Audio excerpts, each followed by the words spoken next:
Welcome back to my mini blog. দিনটা শুরু করেছিলাম ফ্রুটি দিয়ে। অ্যাকচুয়ালি গেছিলাম সরকার বেকারিতে, একটা কেক নেওয়ার ছিল। আর দাদা চোখের সামনেই কেক বানিয়ে দিচ্ছিল এত সুন্দর করে। আমি বলেছিলাম একটু এক্সট্রা চকো চিপস দিতে, কারণ আমার অলওয়েজ একটু এক্সট্রা চকো চিপস ভালো লাগে কেকে। আর দাদা খুব সুন্দর করে বানিয়ে দিয়েছিল। তারপরে গেছিলাম এম বাজারে, একটা টি শার্ট কেনার ছিল। তো টি শার্ট কিনে কেক নিয়ে বাড়ি চলে এসেছিলাম।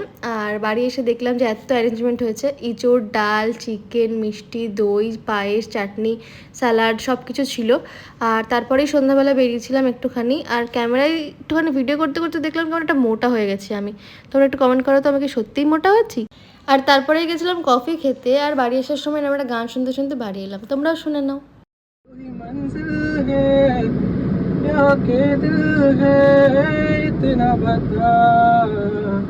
तूने छुआ जख्मों को